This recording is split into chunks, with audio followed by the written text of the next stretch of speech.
Halo, selamat pagi everyone. This is my first live and I'm very nervous.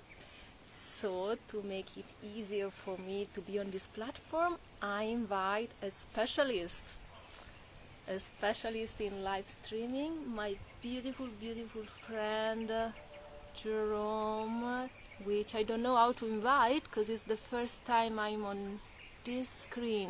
Just give me a sec, maybe this. Yeah, this amazing being now.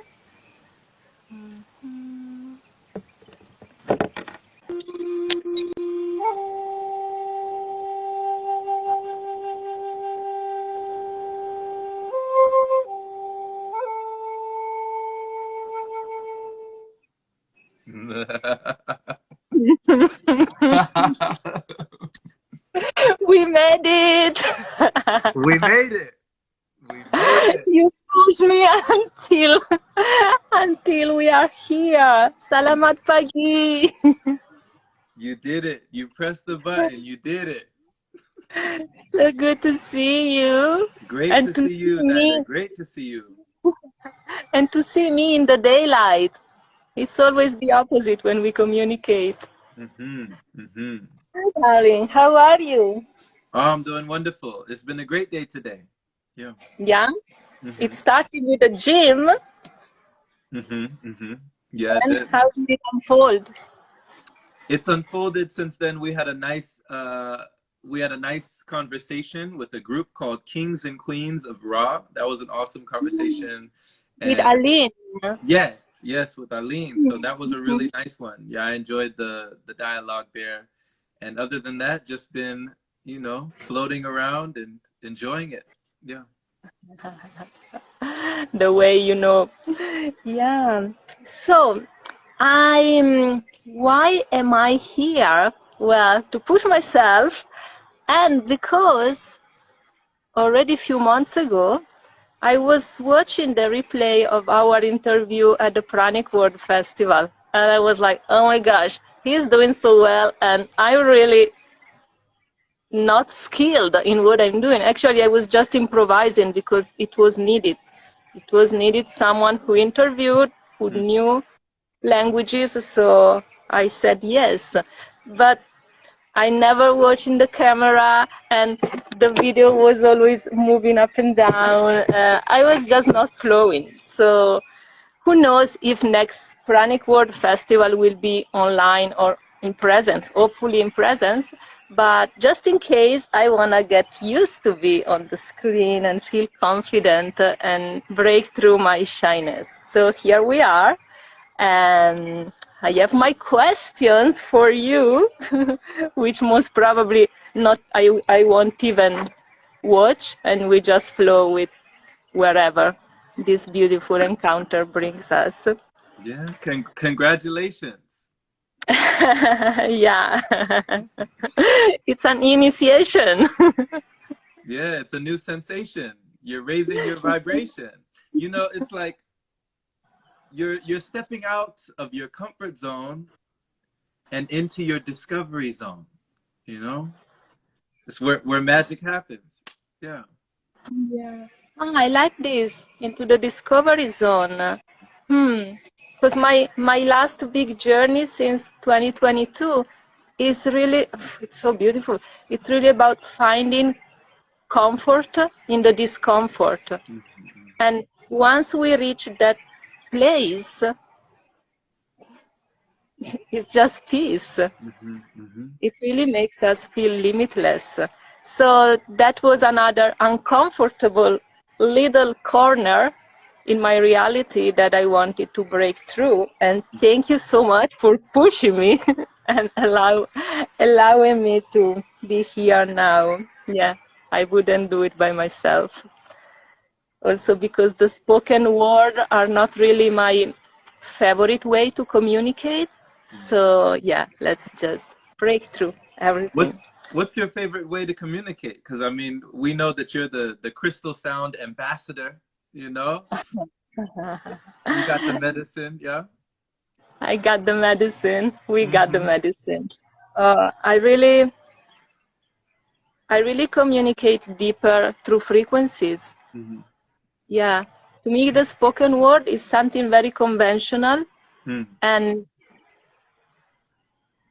in a way, for my way of perceiving sounds, can become limited, because sounds create images in me.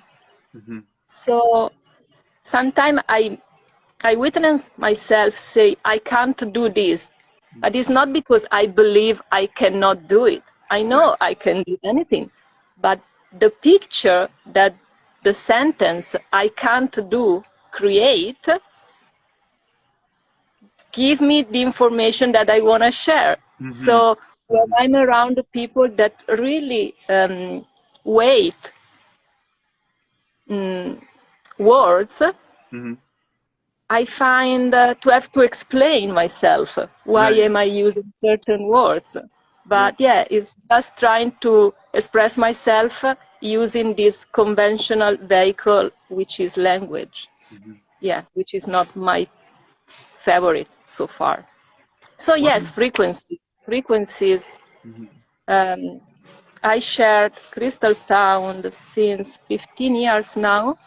And through the frequency of crystal, I can really see, receive, express, but also the frequency we share when we are in each other's presence. That's why going live on a screen was a limit for my belief system, because how can we really share presence on a screen? But I think we can. I think we can. Yeah, Wow. because it goes beyond. It goes beyond. Presence goes beyond time and space. Yeah. Yeah. Wow. I love that. Thank you for sharing that, Naida. You know, and I agree with you. I agree with you totally. Not only do I think we can, I think we are. You know, we are right now in this present moment. And I love what you said about language, because that's something that I've been discovering as well. It's almost like language is fairly new in the big scheme of things. When you think about, I guess, how long we've been here, language is a fairly new invention. It's almost like primitive in comparison to, like what you said, the frequencies, you know, the energies. So putting out that frequency, the energy, the things that you do so well through that medium is a much more expansive, you know, than the language. I guess I can see why language would be so limited. Even though I consider you a master of languages. So, yeah, I humbly listen to you. You speak Italian, you speak Espanol, you speak English, you speak, like, what else do you speak? I only speak English. I speak French. Well, just get yourself out of US more. I speak one language, Naida. You're teaching me Italian, you know? Oh, I know you are so good at that. Yeah, I speak many languages, and I think that intentionally I also make mistakes in every language, just because it's not my language, so I have the freedom to use it the way that it's comfortable for me. And yeah, before I was judging myself a lot when I couldn't find the right word or the right pronunciation, and now I'm like, whatever, it's not my language, let me just create it and make it easy, because people understand. It's also the power of hypnosis. You can say anything, but if you say it in a certain way, with a certain attitude, with a certain tone of voice, you can transmit the same message, also without using the most appropriate words. Yeah, I noticed it when I was studying Yoga Nidra. It's really about the tone of voice, the pace, the zone that you create so that people can dive in. And it's not only created by what you are speaking, it's communicate with how you are doing it. Yeah, it's more interesting to me, the how. than Yeah. the what. The how. Yeah. The how is The more interesting. Yeah. how. I like that. You know, Naida, it's interesting you say that, because you're right. It's like you change the energy when you change the tonality. Like, for instance, you could say basta, right? Or you could say basta, Try to right? say fuori. You could say 40 or 40, right? You could say cazzo, or you could say cazzo. We don't say that.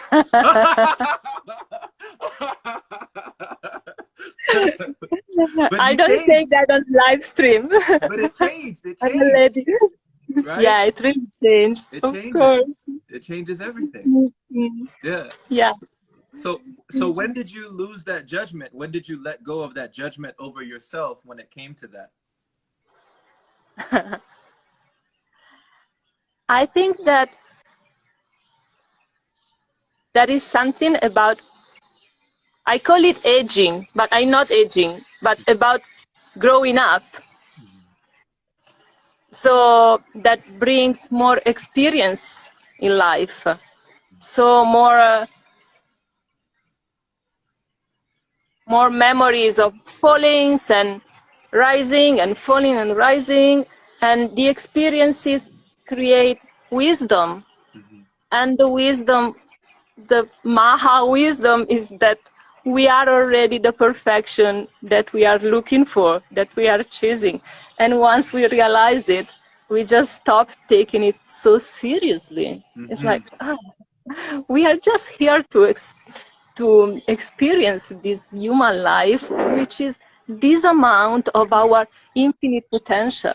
Why to take it so seriously?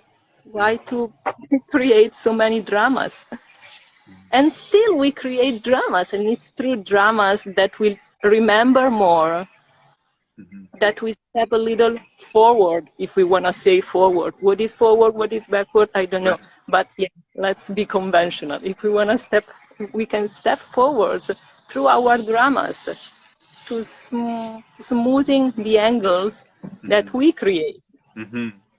Yeah, and we create it through interactions with others. So yeah, again, thanks Guruji for all the teachings. We have spent 3 weeks of intense school, life school together, and yeah, I'm very grateful for the teaching that are still coming in. Likewise, likewise. I mean, so many people, just what you said right there, you know, so many people could use that message today, not taking things so seriously, you know, understanding, like you said, this life is like a snap of a finger compared to the infinite, you know, the eternal, you know what I'm saying? So it's amazing. Yeah. And yet this eternal, it's really possible to experience it here in the limitation of the 3D. This is also something magical. That we are experiencing a limited reality in the material and in the time and space frame. And at the same time, we have tools that support us to remember our true nature. So every day we can easily tap into the infinity that we are and bringing it here and bridging the 3D with the limitless expression of ourselves. Yeah, bridging the gap, you know, bridging that. And you use those tools, Naida. Like, you have so many tools that you actually use, and you assist and you facilitate others to find that, you know? Yeah, yeah. As usual, I think we share what comes easier for us, and bridging realities has always been my life journeys. So I feel very comfortable in holding space for that. Yeah. I mean, before I met you, Naida, I didn't have that experience, you know? I didn't know what it felt like to bridge that and to feel that blissful state, that oneness state, that unity state, where all is and nothing is not, you know, where everything is one.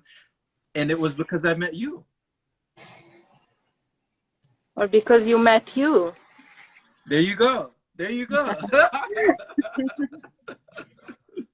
And my question is, could you still experience it and feel it now? Because the thing is experiencing it once and through a medicine. The other thing is taking it in and always finding that space. Otherwise, it's useless to just have this one experience and then keeping it separate from your reality. Yeah, you make a very good point.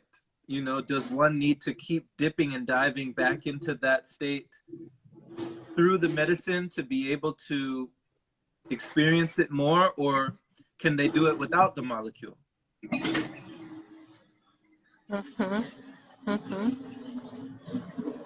My wish for all the people that come into my field and then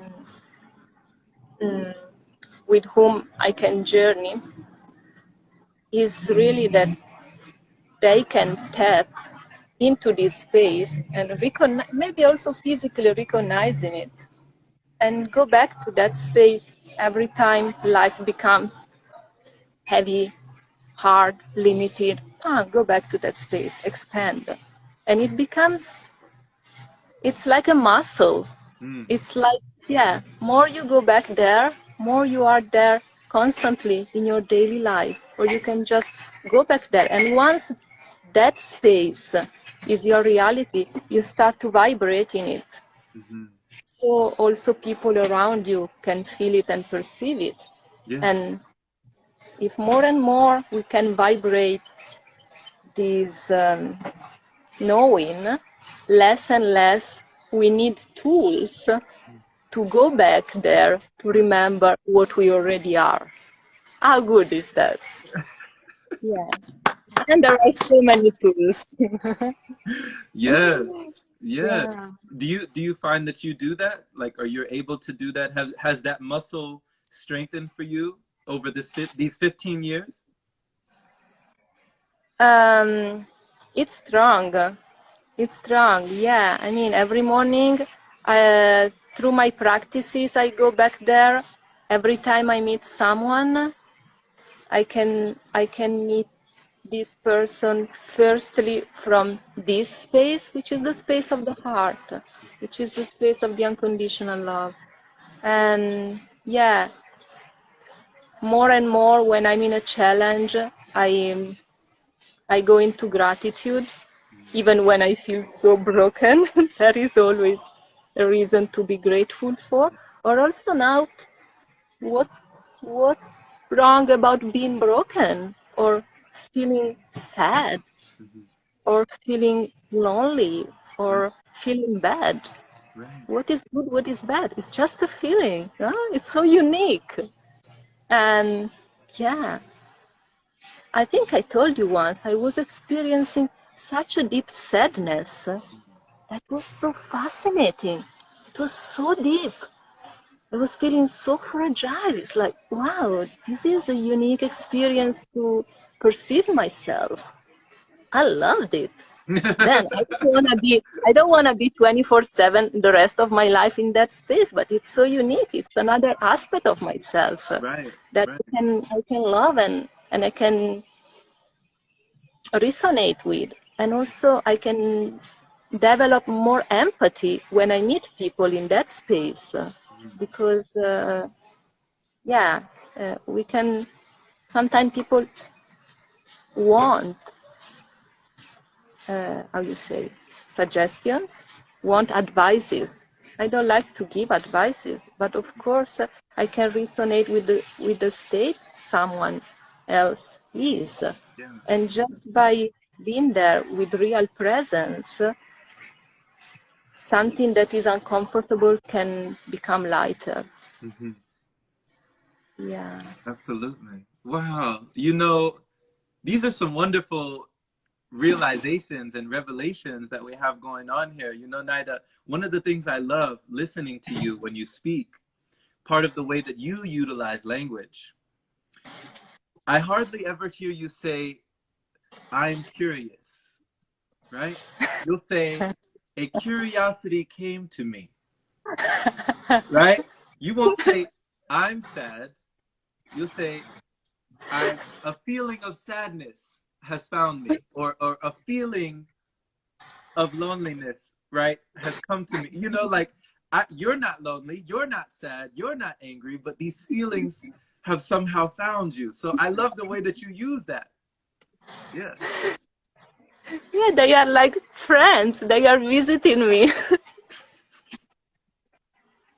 I feel like living in a cartoon constantly.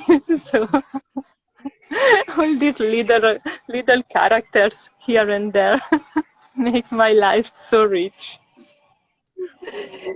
Anyway, I'm talking too much. This is an interview for If me interviewing you. if if if sadness was a character, what would it look like?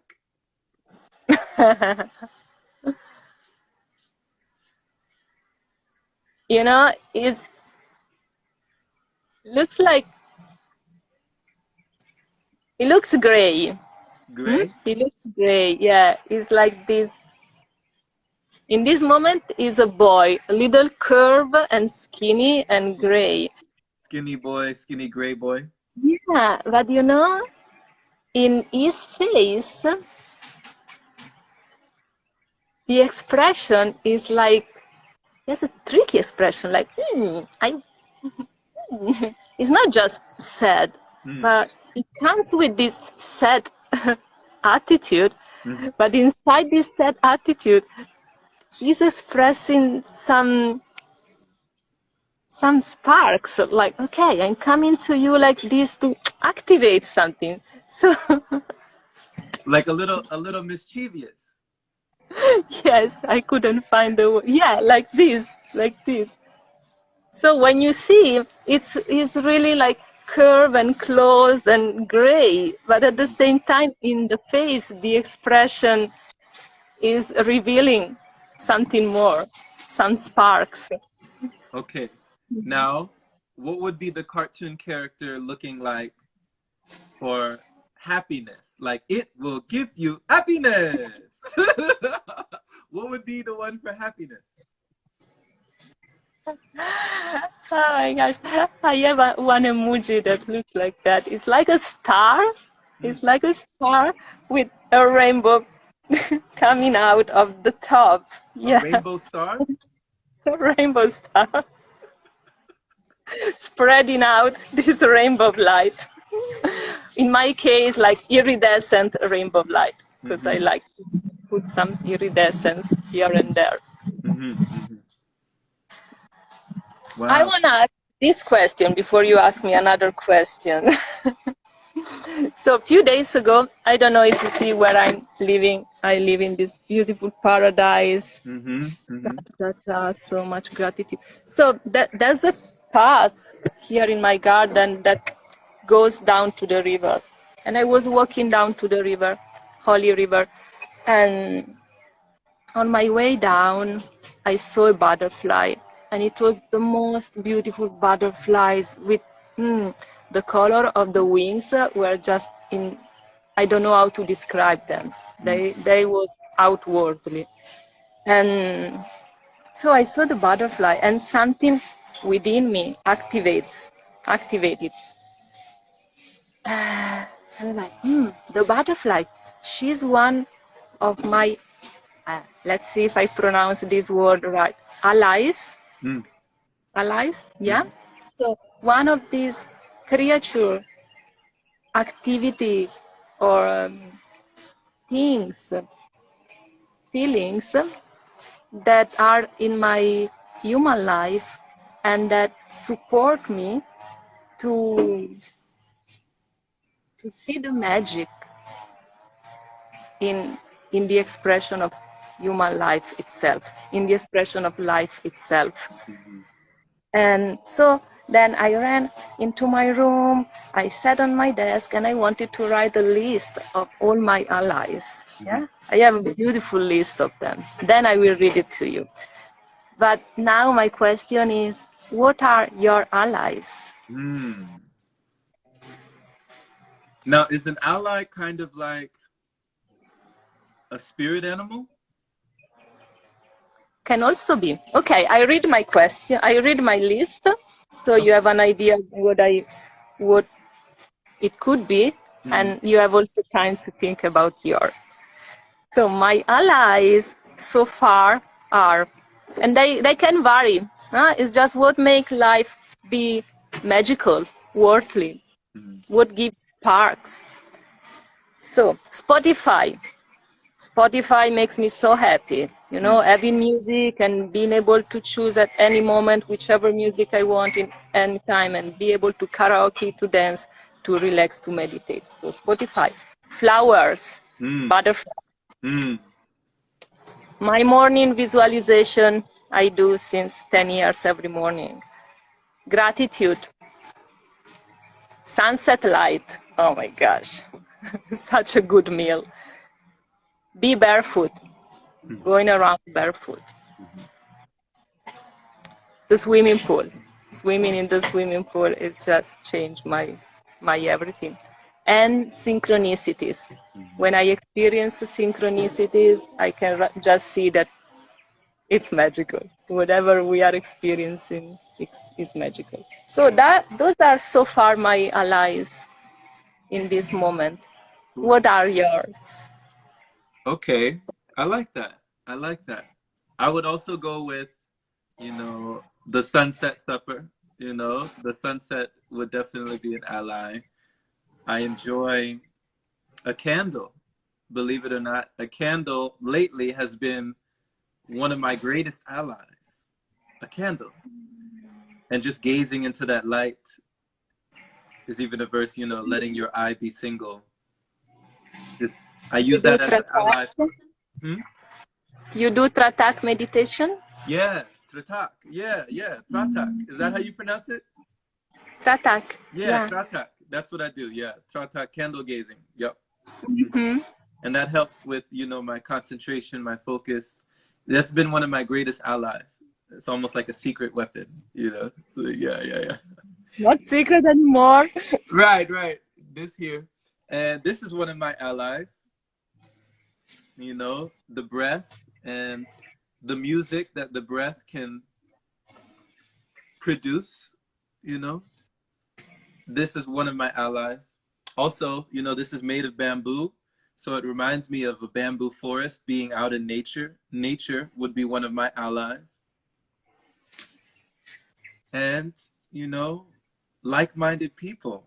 People that I can resonate with, people that I can flow with, people that I can grow with are my allies. Yeah. And a good book. A good book too. Yeah. And laughter. Laughter is one of my greatest allies. Isn't it so rich to have so many allies, and they are always available? Yeah. It is. It is. We are rich. We are wealthy, you know.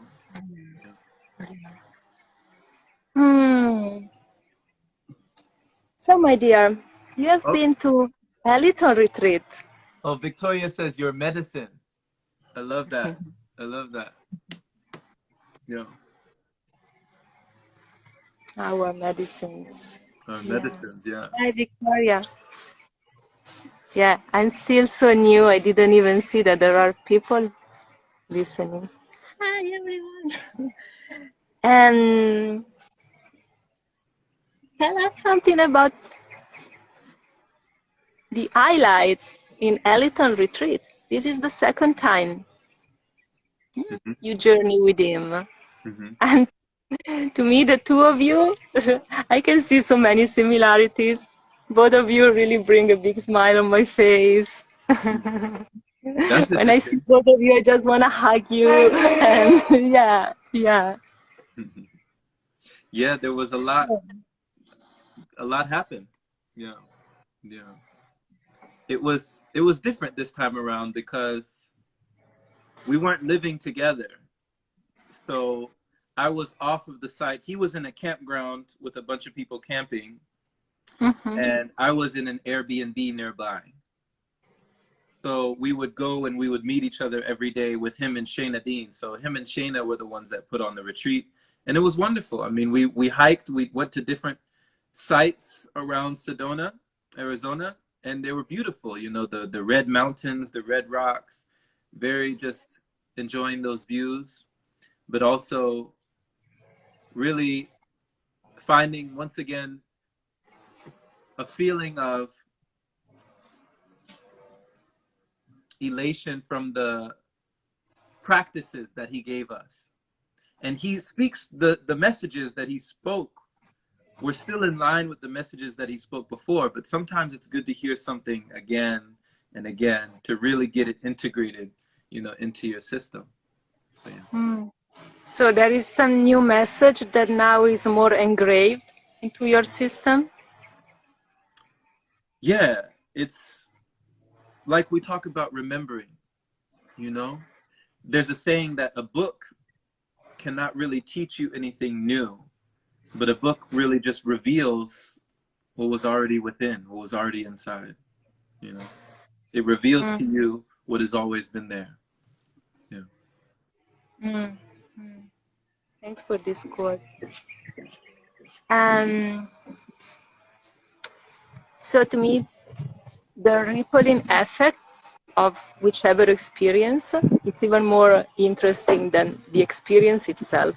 So now that the retreat is over since more than a week, can you see subtle or major changes in you, in your approach to life, in your lifestyle?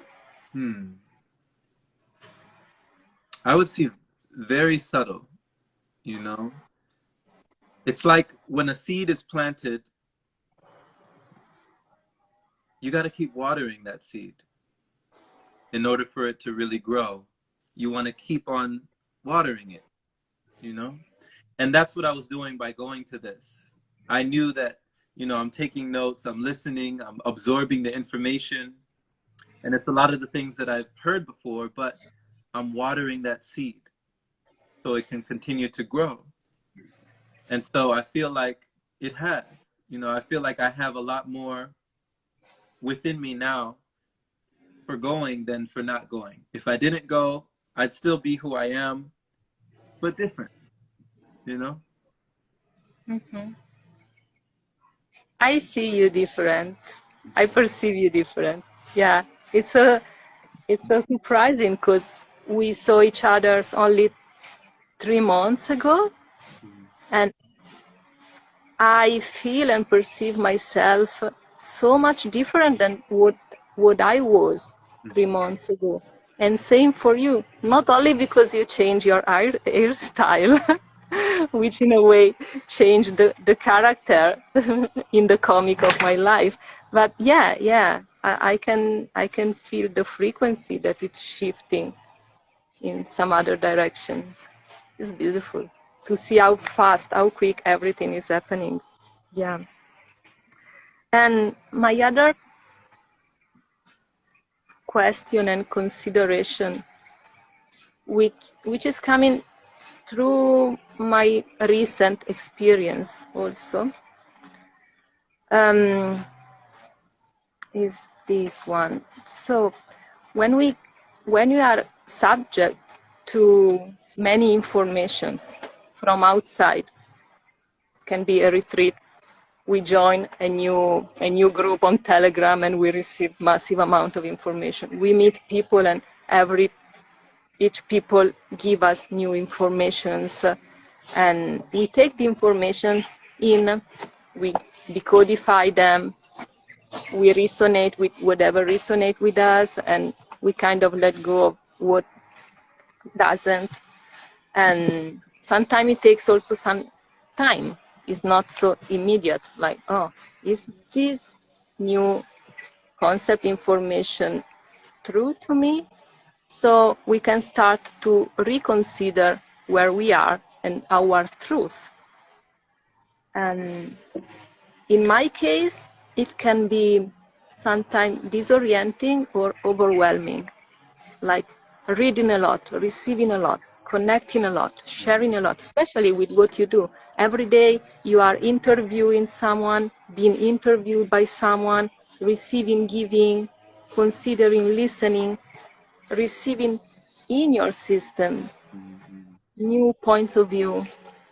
Um, how do you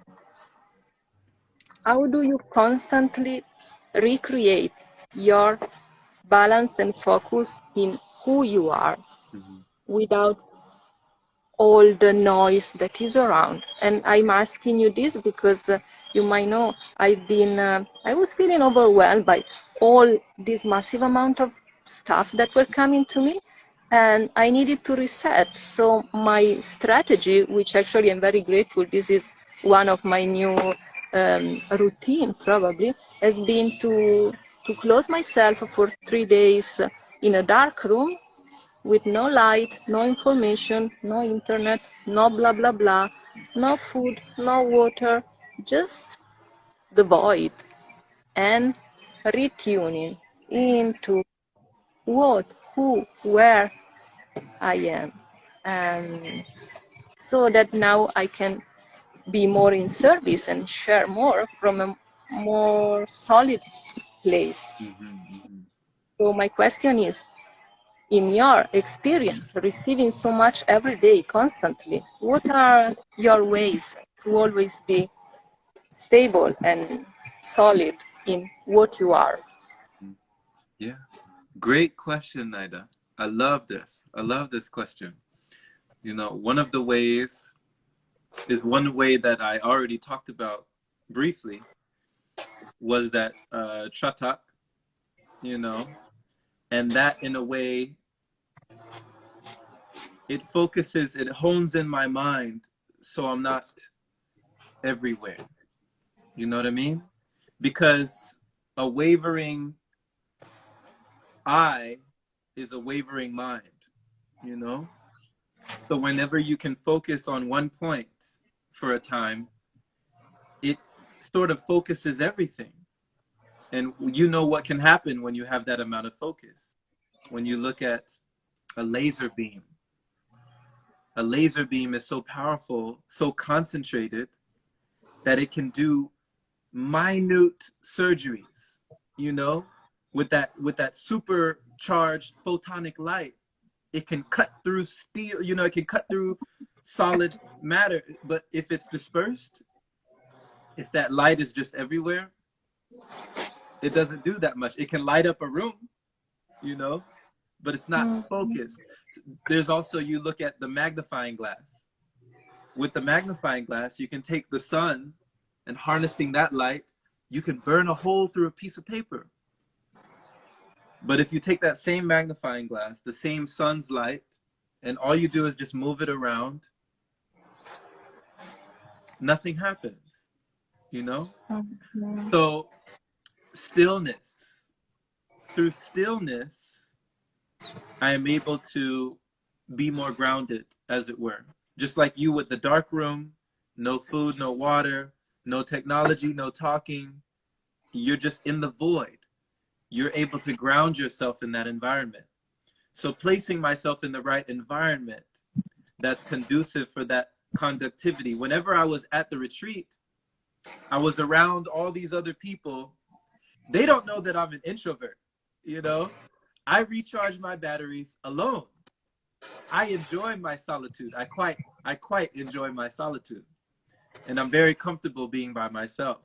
A lot of people don't perceive that just off of appearances. So whenever everybody after the retreats, after the talks and the meditations and the, you know, the energy work and all of that, they would go to the campsite and they would go to the campfire and they would have even more talks. But I would always stay at the place. I would never really go over there because I needed to be by myself. I needed to be alone. And thank goodness I found out how to be alone without being lonely. And that's coming up as an only child, you know, coming up spending all those years alone.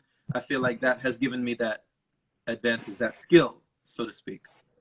So one of the things that I learned from Bruce Lee was take the best and leave the rest. That's what he did with Jeet Kune Do, the martial art. Right? That was the martial art that Bruce Lee created, but it was a culmination of all the different martial arts that he had taken the best and left the rest. Take the best, leave the rest. Take the best, leave the rest, right? Wing Chun, all sorts of different martial arts he took and he put them together and he made Jeet Kune Do. And that's what he adopted. And it was a free-flowing, free-moving, you know, martial arts style. Right? But it was him. It became part of who he was. And he's still a legend today because he was able to use, like I learned in the Bhagavad Gita, how discrimination can be a sword that cuts through delusion, you know, cuts through all that information. Use your own discrimination. Yeah. Mm-hmm. Yeah.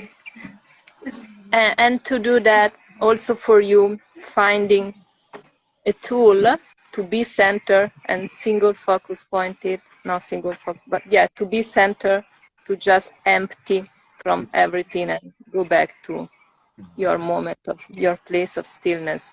This is necessary, yeah, for Very discrimination necessary. to happen. Very And I'm reading now, it's not so easy for me. My dreams are leading me towards esoteric meditation.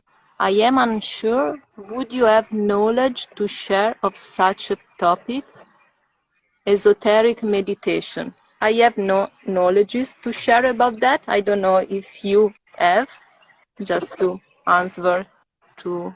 Yeah, I don't know that I have either. Yeah. I mean, there's so many different forms of meditation. To say something is esoteric, it's still kind of Yeah, it's still very vague. yeah. But definitely because there are so many different forms, I would say try out and enjoy each form that comes to you. Yeah. And then just stick with the one that you like, with the one that is effortless to you. It can be singing, it can be rebouncing on the rebouncer, you know, it can be sitting in stillness for 20 minutes or 1 hour, Yeah. if it works for you. Yeah. What esoteric really means. Yeah. So there you go. You said it, Naida. Take the best. take Leave the the rest. best. We are not here to struggle. Really, there are so many tools. So let's use the tools that make us feeling comfortable. Yeah. Yeah. And talking about comfort and discomfort, I wanted to ask you, not actually comfort and discomfort, but more discipline and control. If you can say something about those two topics, because the journey also that you are choosing requires discipline in a way. Yeah, it's a discipline that is supported by an inner call to go in certain direction, to explore something in life, but it requires discipline. So I noticed that sometimes discipline can lead to over-controlling. And controlling is an ego tendency, you know, of not letting go, of feeling secure in the box that we create. So, yeah, I don't know if you have anything to share about those two. Yeah, you know, words. when I think about these words, discipline and control, because it's interesting. So many people have looked at me and seen the things that I do, and they view me as a man of discipline. But when I see myself, I don't feel very disciplined at all, you know. But that's just the way that I guess I viewed myself over the years. But I'm always appreciative that other people see me in that light. And when it comes to control, you know, one of the cool things about having a discipline of meditation, whatever meditation that you use, or whatever your form of relaxation, when you're in that discipline, there's a saying that I don't meditate to control my mind. I meditate so that my mind does not control me. And when I think about having a certain amount of discipline to where you're able to let go, you're not trying to hold on, you're not trying to control, you're not trying to grab and have something in your clutches, like to say that I don't control anything could be another freedom. That could be another form of liberation, to let go of all control. That's a surrender. And I think that when you have a discipline, it can also be that kind of surrender, allowing yourself to let go of that control. And in a way, on the back end, you do kind of control things by letting go of the need to have them go the way you want them to go.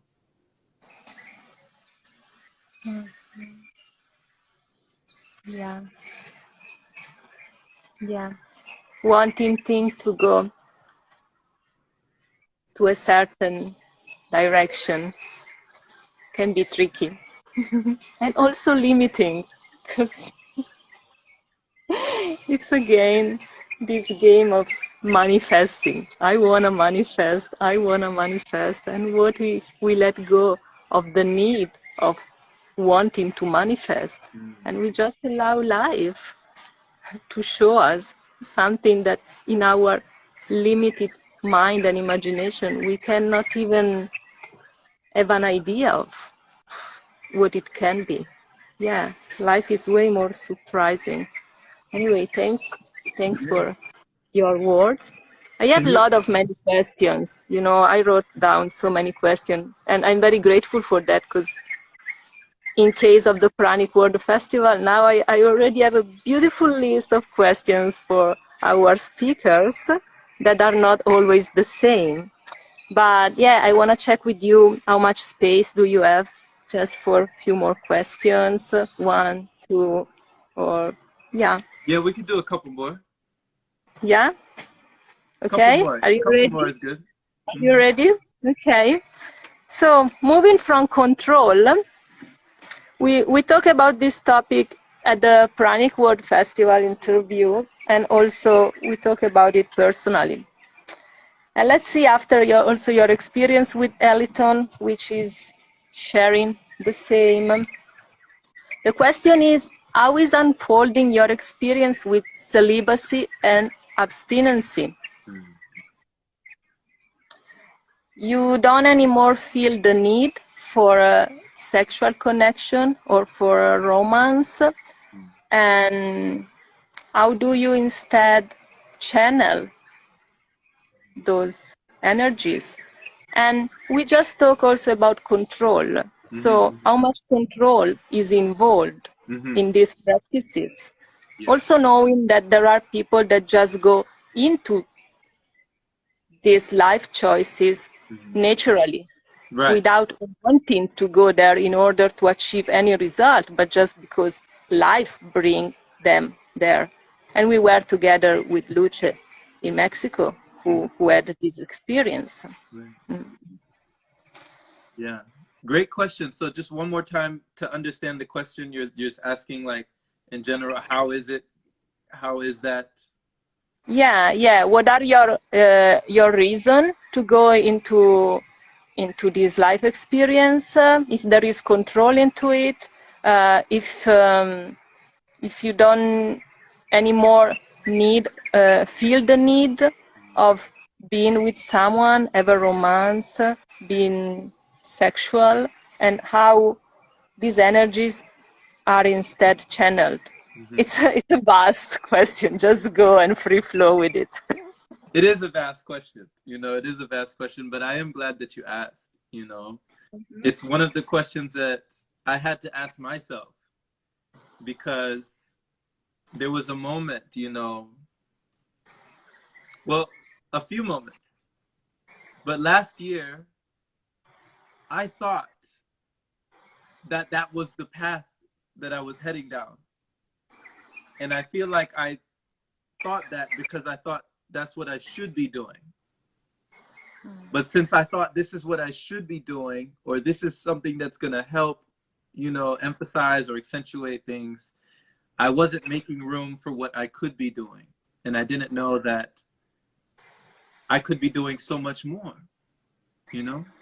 So that thought and that kind of part of my journey is still kind of in the back of my mind, but it's not as pertinent now as it was back then, you know? So that's another form of control that I was trying to have over myself, over that energy that's flowing throughout every one of us, you know, the creative energy, the creative flow, the sacral center, you know, something that can birth a whole nother being is flowing through me. And I was trying to, you know, so I had to let that go. And I'm glad that I was able to let it go, because I needed to, you know, I needed to at that moment. And life has a way of showing you how to let things go. Yeah. Why did you believe that you needed to go in that direction? Well, I was utilizing that energy. You know, I still use it today. And I use it in so many forms. But at that time, I felt that if I was able to hold that energy in, for fear of letting it get out, like for fear of any holes in the bucket leaking that energy out, that something would happen, you know? But then I realized through experiencing that energy flowing again, that I didn't have to worry about that. You know, that it was just a belief. It was just a thought. It was a fear that I had in my mind. And once I recognized that fear, I was able to let it go and feel even more free. Thanks for sharing. Such a liberation. Yeah. Every time a fear disappears or a belief explode. Oh my gosh. You've had that, Naida? You've had those happen? Yeah. Not about sexuality. I'm always very clear about that. But life, the excitement of life for me is to have beliefs exploding, to stop believing. Stop believing. Every belief is is a limitation. Yeah. Yeah. Yeah. So to see fears disappear. Yeah. To fears disappears. Yeah. Fears. That's me, how I move in life. If I fear something, I go for it.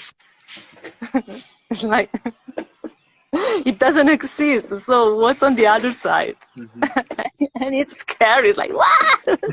But then once you jump into it, wow, so much liberation, so much magic comes. I agree. Exactly. Yeah. Yeah. And it gives also this feeling of excitement, like whoa, like the earth is shaking under your feet. Oh my gosh, I'm doing it, I'm doing it, I'm doing it. Yeah. I want to ask you something. Let's Last see. one. Last one? Oh my gosh, that's the last one? You remember 2 questions. You remember? Okay, okay.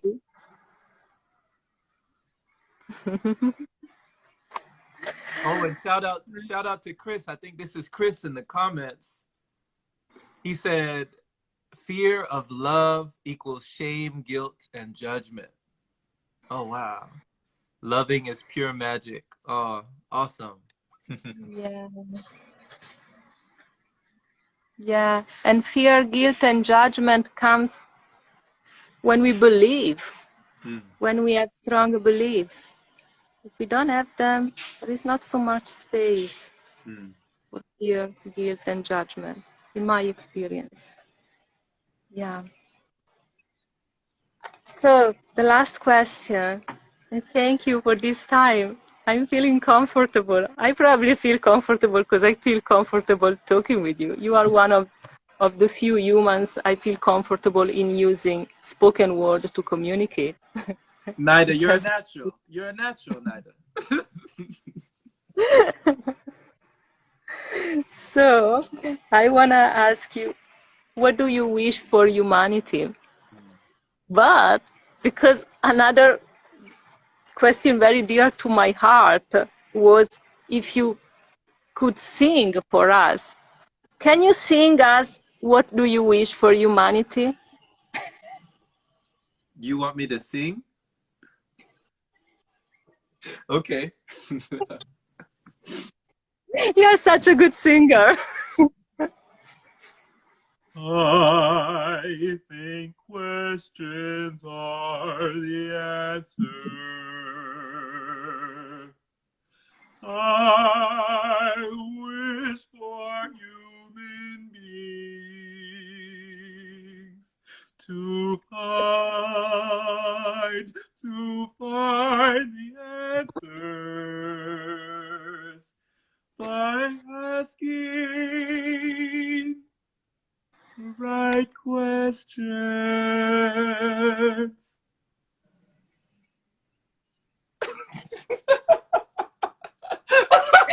Thank you so much.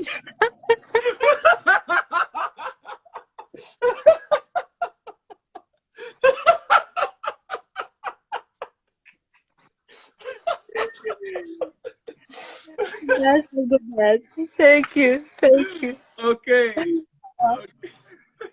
That couldn't be a best way to close my first live. Hey, what better way? You gonna save this? Oh man, this is funny. I love it. I love it. Your first What live better way? ever. Let's do it Congratulations. again. Can we get some hand claps in the comment for Naida? Her very first live. Amazing. Amazing. I broken through. She did it. You pressed the button. The next live will be less blah blah blah and more crystal sound and walk in nature. I want to walk with people down to the river and see butterflies. Look at them. Look at them. They're clapping for you, Naida. They're like, yay. Awesome. Awesome. Thank you, thank you, thank you. Thanks, Namaste. everyone. Dhanyavad. Dhanyavad. Dhanyavad. Always precious, the time shared. Always. Always. Have a lovely night. I don't know if you are now sleeping or you are into autonomy. Maybe we can talk about it next next live. Next live. Next live. All right. Hi everyone. Thank you for the support and the presence. Ciao. Ciao. I don't even know how to stop the live. Oh, there's an X. The X up top. X. Let me see. I don't have any X on top. Yeah, little X. Little X right next to the live. Yeah, sorry, it's too bright. Okay. Ciao everyone. Love you all. Keep shining.